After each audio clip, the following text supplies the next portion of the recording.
Hello दोस्तों, आप सभी को टेक्निकल ज्ञानी चैनल में स्वागत है। तो आज हम फिजिक्स से संबंधित मल्टीपल चॉइस क्वेश्चन लेकर आए हैं दोस्तों, जिसमें 4 ऑप्शन होंगे। उसमें से आपको करेक्ट आंसर पर टिक लगाना है दोस्तों, जो कि अभी सीजीएल को एग्ज़ाम होना है, उसके लिए बहुत इंपॉर्टेंट है दोस्तों। तो वीडियो को पूरा लास्ट तक ज़रूर देखिए, और चैनल में नए हैं तो चैनल को सब्सक्राइब भी करके रख लीजिए दोस्तों।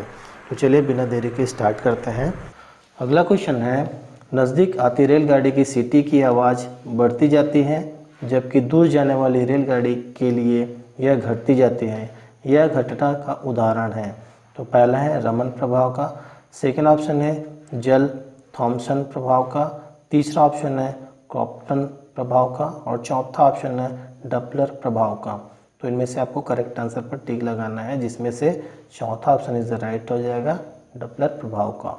अगला क्वेश्चन है, परस्रव्य तरंगे अल्ट्रासोनिक वेव होती है। तो पहला ऑप्शन है 1000 से 10,000 हर्ट्ज आवृत्ति की अनुदैर्ध्य तरंगे, सेकेंड ऑप्शन है 1000 से 10,000 हर्ट्ज आवृत्ति की अनुप्रस्थ तरंगे, और तीसरा ऑप्शन है 20,000 हर्ट्ज से अधिक आवृत्ति की अनुप्रस्थ तरंगे, और चौथा ऑप्शन है 20,000 हर्ट्ज से अधिक आवृत्ति की अनुदैर्ध्य तरंगे। तो आपको बताना है दोस्तों, वेरी वेरी इंपॉर्टेंट क्वेश्चन है।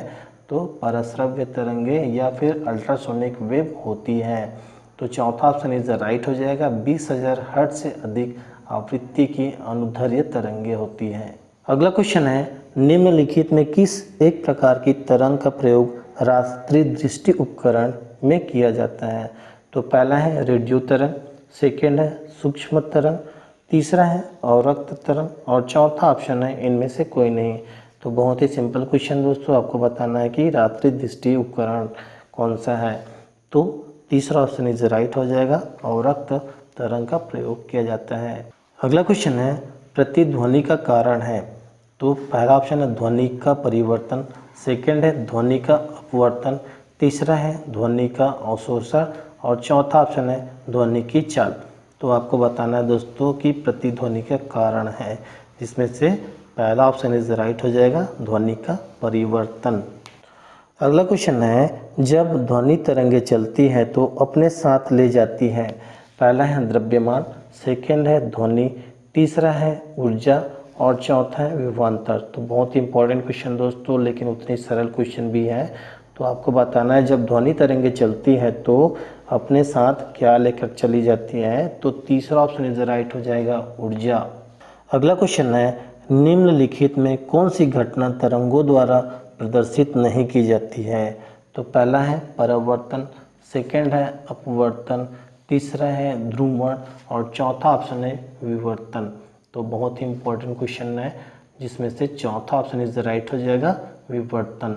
अगला क्वेश्चन है, अवस्रव्य तरंगे वे यांत्रिक तरंगे हैं जिनकी आवृत्ति, तो पहला है 20,000 हर्ट्ज से अधिक होती है, सेकेंड है 10,000 हर्ट्ज से अधिक होती है, और तीसरा है 1,000 हर्ट्ज से अधिक होती है, चौथा ऑप्शन है 20 हर्ट्ज से कम होती है। तो आपको बताना है कि अवस्रव्य तरंगे वे यांत्रिक तरंगे हैं जिसकी आवृत्ति कितनी होती है। तो चौथा ऑप्शन इज राइट हो जाएगा, 20 हर्ट्ज से कम होती है। अगला क्वेश्चन है, ध्वनि तरंगे की प्रकृति होती है।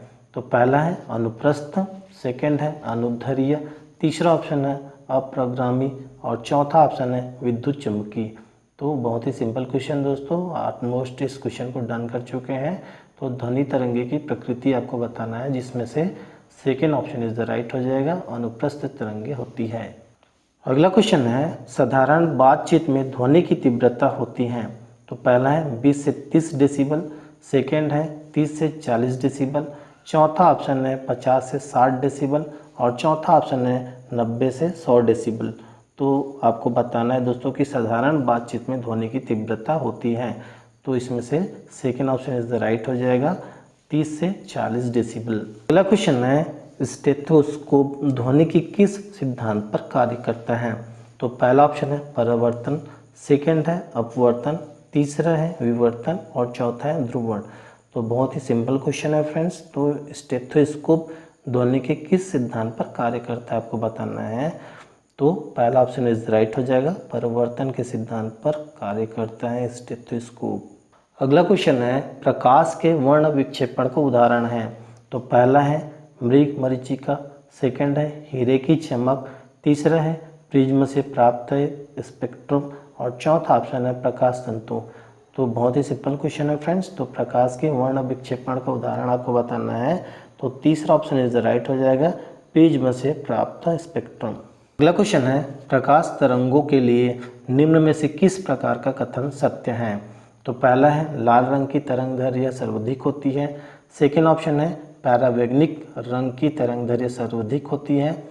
तीसरा ऑप्शन है बैगनी रंग का वेग लाल रंग से अधिक होती है। और चौथा ऑप्शन है लाल रंग की आवृत्ति बैगनी रंग की आवृत्ति से अधिक होती है।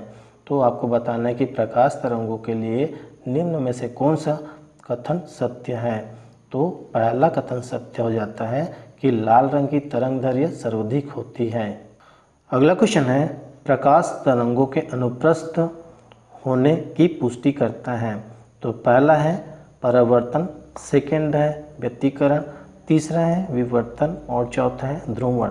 तो बहुत ही सिंपल क्वेश्चन है फ्रेंड्स। तो प्रकाश तरंगों की अनुप्रस्थ होने का पुष्टि कौन सा करता है आपको बताना है, जिसमें से चौथा ऑप्शन इज राइट हो जाएगा ध्रुवण। अगला क्वेश्चन है प्रकाश संश्लेषण में विमोचित ऑक्सीजन उत्पन्न होती है। तो पहला ऑप्शन है पानी के प्रकाशीय अपघटन से, सेकंड है कार्बन डाइऑक्साइड से, तीसरा ऑप्शन है फास्फोरिक ग्लिसरिक अम्ल से और चौथा ऑप्शन है पर्णहरित से।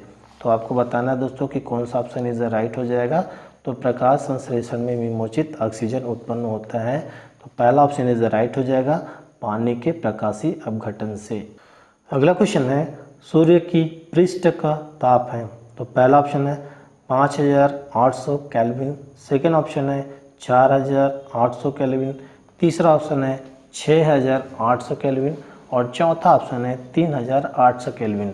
तो बहुत ही इंपॉर्टेंट क्वेश्चन है फ्रेंड्स। तो सूर्य के पृष्ठ का ताप है आपको बताना है, तो तीसरा ऑप्शन इज राइट हो जाएगा 6800 केल्विन तक होता है। अगला क्वेश्चन है मरीचिका उदाहरण है। तो किसका उदाहरण है आपको बताना है। तो पहला ऑप्शन है प्रकाश परिवर्तन का, सेकंड है प्रकाश विक्षेपण का, तीसरा ऑप्शन है प्रकाश अपवर्तन का और चौथा ऑप्शन है प्रकाश प्रकीर्णन का।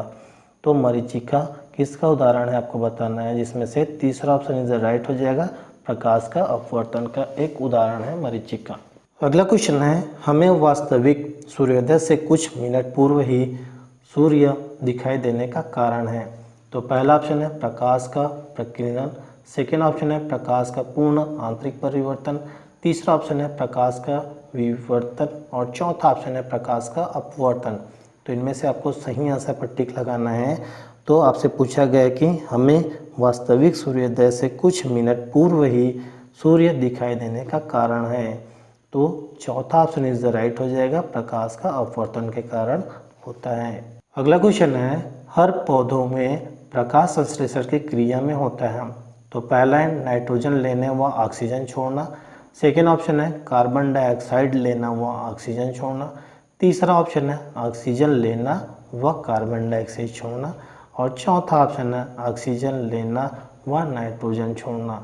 तो बहुत ही सिंपल क्वेश्चन है फ्रेंड्स, इसको बताने की आवश्यकता नहीं है, फिर भी सेकेंड ऑप्शन इज राइट हो जाएगा, कार्बन डाइऑक्साइड लेना व ऑक्सीजन छोड़ना। अगला क्वेश्चन है सूर्य के प्रकाश से प्राप्त होता है। तो पहला है विटामिन ए, सेकेंड है विटामिन बी और तीसरा है विटामिन डी और चौथा ऑप्शन है विटामिन सी। तो ये भी बहुत ही सिंपल क्वेश्चन है फ्रेंड, जिसका तीसरा ऑप्शन इज राइट हो जाएगा, विटामिन डी सूर्य के प्रकाश से प्राप्त होता है। अगला क्वेश्चन है प्रकाश पर सुंदर इंद्रधनुष किस कारण से बनता है। तो पहला है केवल जल बिंदु से प्राप्त प्रकाश प्रकीर्णन, सेकेंड है केवल जल बिंदु से सूर्य प्रकाश का परिवर्तन, तीसरा ऑप्शन है केवल जल बिंदु से सूर्य प्रकाश का परिवर्तन और अपवर्तन, चौथा ऑप्शन है जल बिंदु से सूर्य प्रकाश का अपवर्तन प्रकीर्णन और परावर्तन। तो इन चारों ऑप्शन में से आपको सही आंसर पर टिक लगाना है। तो आकाश का सुंदर इंद्रधनुष किस कारण से बनता है। तो चौथा ऑप्शन इज राइट हो जाएगा, जल बिंदु से सूर्य प्रकाश का परिवर्तन अपवर्तन और प्रकीर्णन से बनता है। तो आज के लिए बस इतना ही दोस्तों, फिर मिलेंगे मोस्ट इंपॉर्टेंट वीडियो के साथ। चैनल को अभी तक सब्सक्राइब नहीं किया तो प्लीज़ चैनल को ज़रूर सब्सक्राइब कर ले और बेल आइकन को भी ऑन कर लीजिए, ताकि आने वाले वीडियो का नोटिफिकेशन आप तक पहुंचता रहे। तब तक के लिए जय हिंद, जय भारत।